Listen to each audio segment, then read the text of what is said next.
সম্মানিত দর্শক, ইরান এবং ইসরায়েলের যে যুদ্ধ, এটি সম্ভবত একটা বিরতিতে যাচ্ছে এবং আপাতত মনে হচ্ছে যে এই যুদ্ধটি একটি যুদ্ধ বিরতি চুক্তির মাধ্যমে সমাপ্তির পথে যাবে এবং পৃথিবীর জন্য একটা ভালো সংবাদ নিঃসন্দেহে। এর কারণ হলো আমাদের পাক ভারত উপমহাদেশে পাকিস্তান এবং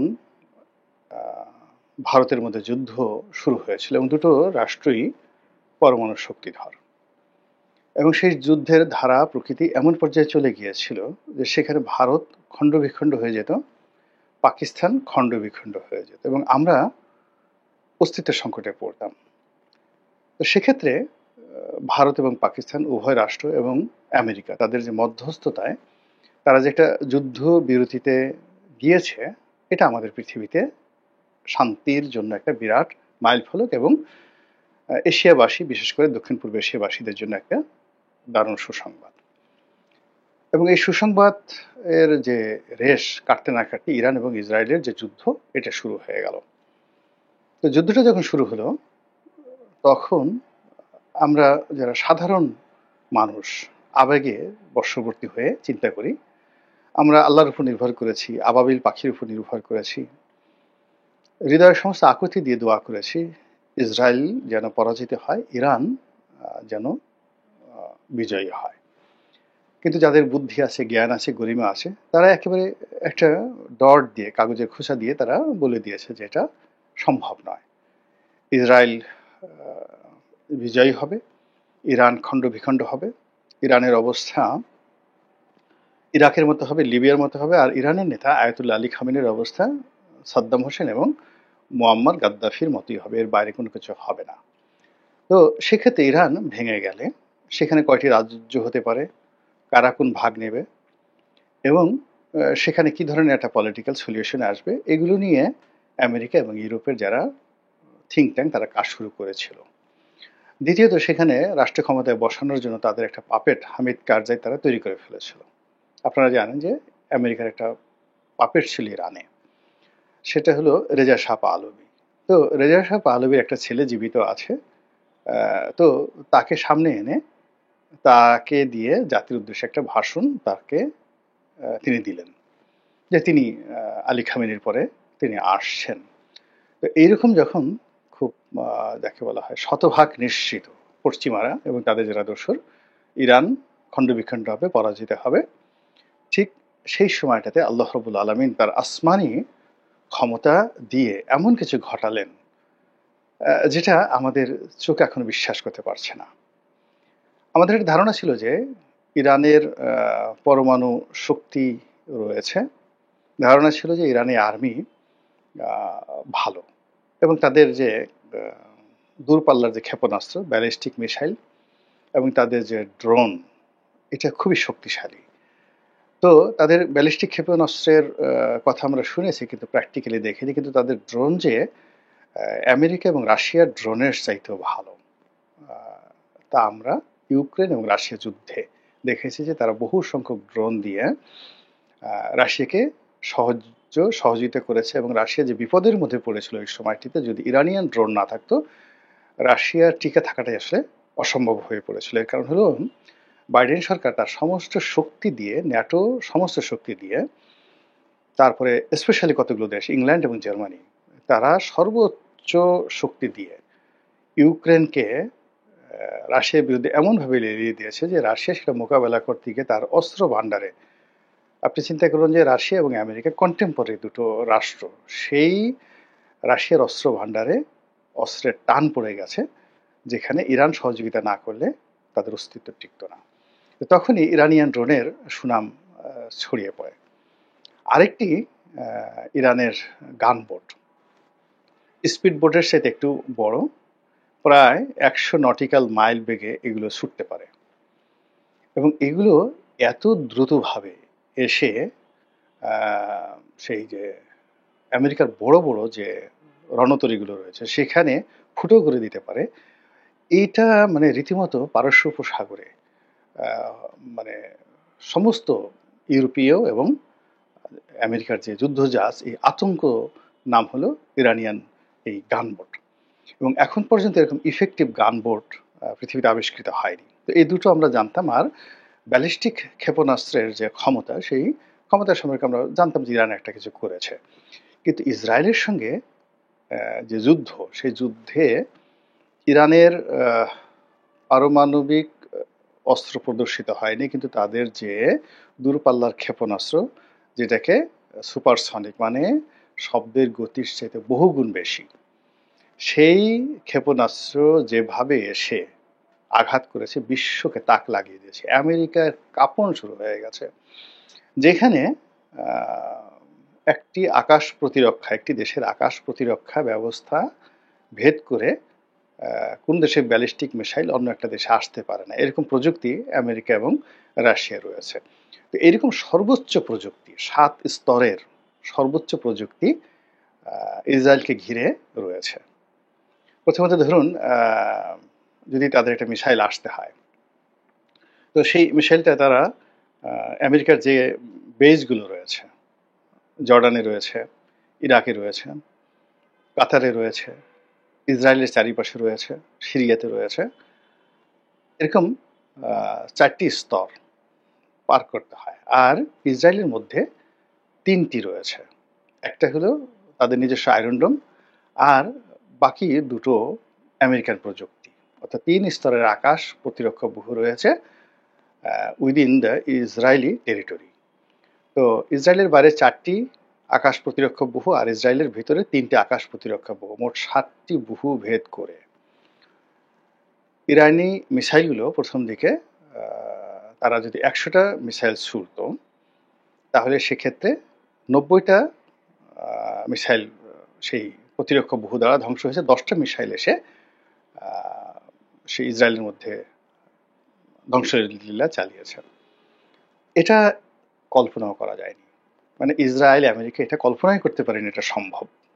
তাদের একটা ধারণা ছিল এটা তাদের যে প্রথম স্তর, এটাই অতিক্রম করতে পারবে না। তো সেখানে 7টা স্তর অতিক্রম করে এসে মানে ইসরায়েলের ভিতরে একেবারে নির্দিষ্ট টার্গেটে আঘাত হানছে, অকল্পনীয়। এই গেল যুদ্ধের প্রথম দিকে। পরবর্তীতে এটা অলমোস্ট এমন পর্যায়ে চলে এসেছে যে 100টা মিসাইল যদি ছোড়া হতো, তার 50টা মিসাইলই এসে আঘাত হানত। আর আজকে আমি যে ভিডিওটা করছি, আজকে এই যুদ্ধবিরতি বলার পর, মানে যুদ্ধবিরতি ঘোষণার যখন মানে করেছে মিস্টার ডোনাল্ড ট্রাম্প, এই ঘটনার পর দেখা গেল যে ইরান যে ব্যালিস্টিক মিসাইল ছুঁড়েছে তার 90% এসে একেবারে সরাসরি ইসরায়েল আক্রমণ করেছে। এবং এইভাবে যদি আরো 2-3 দিন চলে, তাহলে 100% তাদের অ্যাকুরেসি চলে আসবে। অর্থাৎ 100টা, অর্থাৎ এখন যেভাবে ইরানকে আক্রমণ করছে ইসরায়েল নির্বিঘ্নে, তারা 100টা মিসাইল ছুড়লে 100টা মিসাইলই সেখানে গিয়ে তারা আক্রমণ করছে। আকাশ প্রতিরক্ষা ব্যুহ মানে ইরানের সেই ইসরায়েলি মিসাইলগুলো ঠেকাতে পারছে না। সেখানে তারা যেটা করতে পারে সেটা হলো গুলি করে ভূপাতিত করতে পারে, ম্যানুয়াল সিস্টেম, মানে অ্যাকুরেসি করে, বা অটোমেটিক্যালি এটা হয় না। তদ্রূপ যদি যুদ্ধ আরো 4-5 দিন চলে, তাহলে ইরানের অবস্থা তদ্রূপ হবে। অর্থাৎ ইরানি মিসাইলগুলো সরাসরি ইসরায়েলে এসে আক্রমণ করবে, এবং ইসরায়েল যদি গুলি করে ভূপাতিত করতে পারে সেটা আলাদা। কিন্তু ওদের যে ব্যাটারিগুলো তৈরি করে রেখেছে, বা যে সিস্টেমগুলো স্বয়ংক্রিয়ভাবে কাজ করবে, সেটা মোটামুটি ধ্বংস হয়ে গেছে। এই গেল 1। 2 নম্বর হলো যে ইরানের ছোড়া মিসাইলে ইসরায়েল তো ছোট্ট একটা রাষ্ট্র, মানে আপনি হেঁটে এই মাথা থেকে ওই মাথায় যেতে পারবেন, বেশিক্ষণ সময় লাগবে না। একেবারে ছোট একটা রাষ্ট্র, টিল নাও এখানে তেহরানের সমানও না। মানে ওদের যে রাজধানী, ইরানের রাজধানীর চেয়ে অনেক ছোট পুরো রাষ্ট্রটি। তো আর ইরান পৃথিবীর একটা সবচেয়ে জটিল ভূখণ্ড, এবং পৃথিবীর অন্যতম বৃহৎ একটি রাষ্ট্র ভূখণ্ডের দিক থেকে। তো সেখানে আগামী 3-4 বছরও যদি কন্টিনিউয়াসলি আমেরিকা এবং যাকে বলা হয় ইসরায়েল সম্মিলিতভাবে ইরানের সমস্ত স্থাপনার উপর বোমা ফেলে, পৃথিবীর সমস্ত বোমা শেষ হয়ে যাবে। শেষ হওয়ার পরেও ইরানের যে ক্ষয়ক্ষতি, সেটা 20-25% তারা করতে পারবে, নট মোর দ্যান দ্যাট। আর ইরানের হাতে এখন যে অস্ত্র রয়েছে, সেই অস্ত্র দিয়ে যদি সে নির্বিচারে শুধুমাত্র ব্যালিস্টিক ক্ষেপণাস্ত্র আক্রমণ চালায়, 24 ঘন্টার মধ্যে 24 ঘন্টার মধ্যে পুরো ইসরায়েলকে তারা গাজা বানিয়ে দিতে পারবে। এই হলো অবস্থা আকারগত কারণে। তো যাই হোক, সেই জায়গাতে এই যে আক্রমণগুলো সফলভাবে পরিচালিত হয়েছে এবং যতটুকু সফল হয়েছে, এতে করে তাদের যে গুরুত্বপূর্ণ কতগুলো স্থাপনা, গুরুত্বপূর্ণ নগর, বন্দর, সবগুলো তারা ধ্বংস করে ফেলেছে ইরান। আপনারা জানেন যে আমাদের চট্টগ্রাম বন্দর যদি কেউ ধ্বংস করে ফেলে, এই বন্দর তো গড়ে তুলতে আরো 5 বছর 10 বছর লাগবে।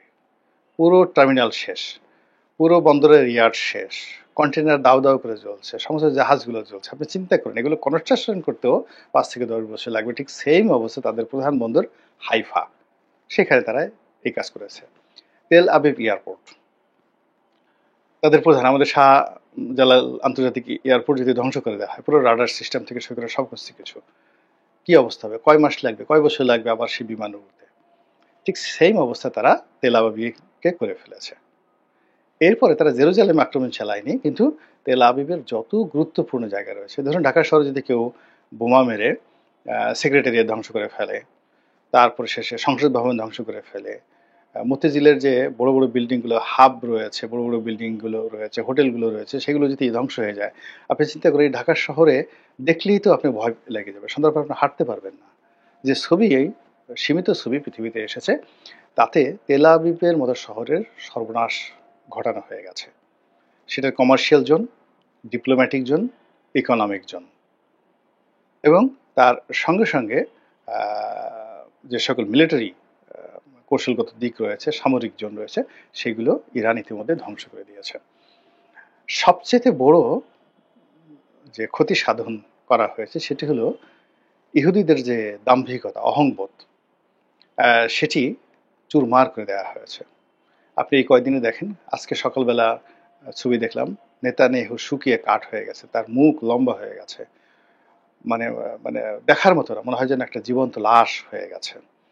তো তাদের সে যে দাম্ভিকতা শেষ হয়ে গেছে, আর নৈতিক যে মনোবল, লড়াই করার মনোবল, টিকে থাকার মনোবল এবং আগামীতে লড়াই করবে, এটাও কিন্তু শেষ হয়ে গেছে। এবং আপনারা জানেন যে যে কোনো মানুষের যদি একবার কনফিডেন্স চলে যায়, এমনকি রয়্যাল বেঙ্গল টাইগার, আপনি দেখবেন যে অনেক সময় একটা রয়্যাল বেঙ্গল টাইগার যখন একটা কুকুর ঘুরে দাঁড়ায়, একটা একটা যাকে বলা হয় ধরুন হরিণ ঘুরে দাঁড়ায়, অথবা সে যাকে শিকার করছে, খুব দুর্বল একটা প্রাণী, মহিষ ঘুরে দাঁড়ায়, ঘুরে দাঁড়ানোর পরে এবং বাঘটা যখন নৈতিক মনোবল হারিয়ে ফেলে, বিশ্বাসটা হারিয়ে ফেলে, তখন তার পরাজয় হয় এবং বাঘ কিন্তু বেঘরে প্রাণ হারায়। তো এরকম একটা অবস্থা যে এই যুদ্ধ করতে করতে করতে করতে তাদের যে সাহস বেড়েছিল, তারা সম্মিলিত আরব শক্তিকে পরাজিত করেছে, তারা মিশরকে পরাজিত করেছে, তারা মিশরের সে বিখ্যাত গামাল আব্দেল নাসিরকে পরাজিত করেছে। এরকম অসংখ্য ঘটনা তারা ঘটিয়েছে এবং সর্বশেষ তারা নির্বিচারে সারা পৃথিবীকে তুলি মেরে যেভাবে গাজাকে মাটির সঙ্গে মিশিয়ে দিয়েছে, যেভাবে তারা কাসেম সুলাইমানিকে হত্যা করেছে, মানে এটা তো আমেরিকা করেছে ইরানের কথা মতো। এবং ইরানের রেভলিউশনারি গার্ড, যেটা বিপ্লবী গার্ড বাহিনীর অনেক কমান্ডারকে তারা যেভাবে খুন করেছে, তারা যেভাবে তেহরানের মাটিতে বসে যাকে বলে হামাসের প্রধান ইসমাইল হানিয়া, তাকে মেরে ফেলেছে। তারপরে তারা যেভাবে হিজবুল্লাহর প্রধানকে মেরেছে। তো এই জিনিসগুলো তাদের একেবারে যাকে বলে অহংকারের চূড়ান্ত পর্যায়ে পৌঁছে দিয়েছিল। এবং এগুলো করতে করতে তাদের যে সাহস বেড়ে গিয়েছিল, সেই সাহসের জায়গাটা এই যুদ্ধের ফলে একেবারে শূন্যতে চলে আসছে।